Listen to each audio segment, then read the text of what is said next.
training camp on that third down package with you and George outside and then Mike and Charles inside. You finally got to unveil it. What do you like about that? I mean, how tough do you think you four are up there? I don't know how to answer your question. I didn't go to training camp. That's right, you weren't there. It's all good. It's all good. Gosh, I'm like you're talking about brain cramps. Yeah, it's all Three of good. the four. But how excited were you to be able to get it out there? It was fun. I think we can continue to build off of it. I think our best game is ahead of us. I think building chemistry along the defensive line, having Charles in there, everyone being able to move around. We got Mike Dana who can play three tag or a bump on the outside. We got George who's getting accustomed to being moved around, and every guy's in the room is interchangeable on the pass rush. So I think it's a plus for our D line. Chris, when you play a team twice in basically 3 weeks, what are the pros and cons to that? It gets harder. The team knows what you excels at, and the team knows where you kind of had a problem at the first game. So Denver Broncos, I think they have a heck of a quarterback, an amazing coach, Sean Payton, and great supporting staff around them. I think last year they had one of the top defenses. A lot of guys on that defense still remain there, so I think that's a tough outing. This is a nice group. Unfortunately, their record doesn't show that, but I think they're still a great team. Chris, you guys have done a really good job. When you talk about the record and what you saw from them last year and expectation from this year, is there anything that caught you by surprise coming out of that game about how well they played this season? I think they got two dynamic running backs who can run the ball. I think they got a veteran quarterback who is decisive on his throws, who can command the offense and pick you apart if you give him enough time. So coming from that, and they got a heck of a head coach. I think Sean Payton is, for me, is one of the legendary coaches in this league, Hall of Fame coach that I respect very much. So, when you take that in perspective, they got the potential to be a really, really good team. Chris, you guys have done a really good job against the division, right? You won the division a bunch of years in a row. Part of that is beating this team. You've never lost to the Broncos, right? I don't think so. Knock on wood. What do you attribute that to?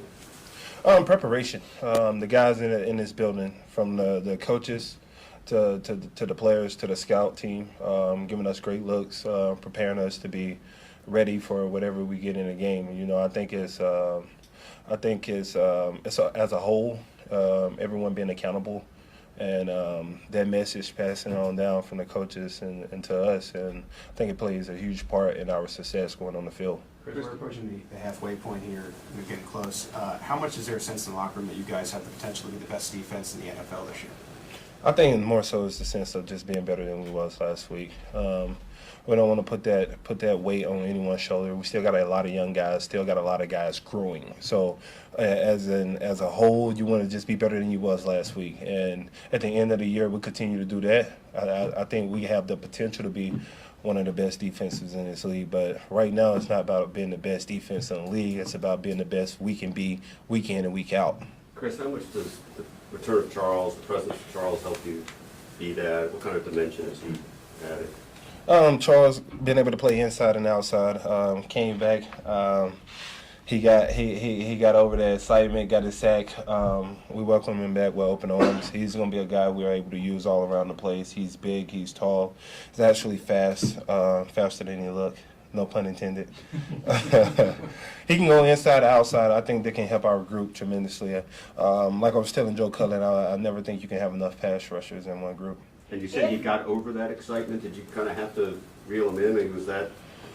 Yeah, you know, when you haven't played for a while and to come back and get that sack is just a relief because, it's like he finally got it, and then also to be back with us. I can only imagine how much he missed the game and been away from his time, how that played an effect on his emotion. So glad to have him back. He told us in the locker room he's a Swiss Army knife.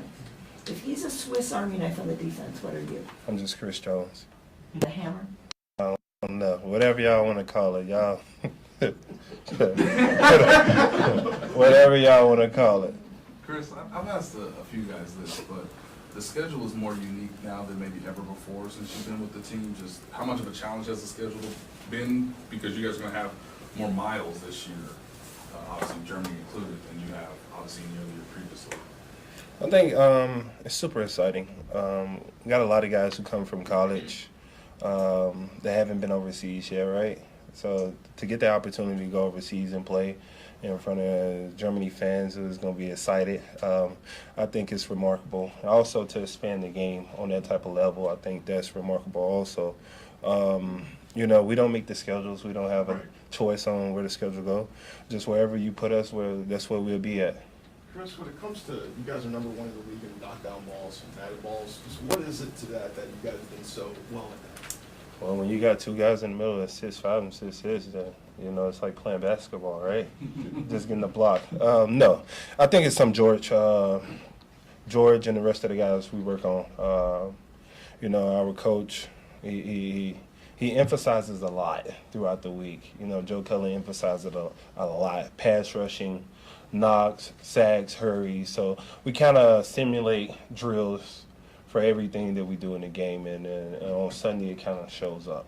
You guys have played a couple of games without Nick, but you lost him during the middle of the game the other day. What was the difference like having kind of Drew take over the play calls during the game, and what has he done to maybe show that he can replace Nick as much as possible? First and foremost, Nick, we're going to miss you. I love you. Get well soon, my guy. Nick's, that's my dog. That's my LB.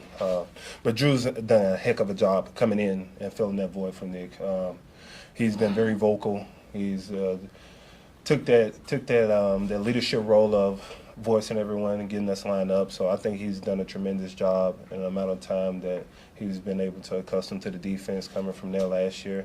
Defense is kind of complicated at times to kind of adjust to, but he's done an amazing job on picking us up and getting us directed. Chris, if I can follow up on that, when you've been obviously on two Super Bowl teams and team in women, but what's been the biggest difference from year to year to where you all are, where you're at right now compared to previous years? I think every year has its challenges. You know what I mean? I think every year is different. Every year offers different adversity, right? This year in particular, we got a lot of young guys, got a lot of new faces.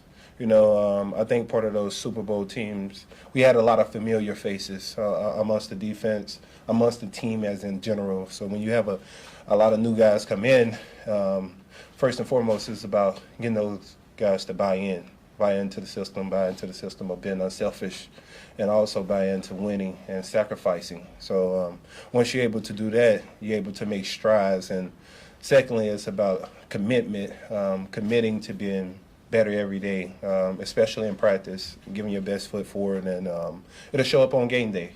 Chris, shortly before you hit the podium, reports kind of broke that Frank's heading to Seattle just to talk to them and see if it works out. I know you've been campaigning for him on social media. What's your reactions and maybe him landing back with the team that he started with? Listen, I think that'll be a remarkable thing for Frank. I think he had a lot of success in Seattle. You know, Frank, I love him like a brother. I actually talked to him last night about this.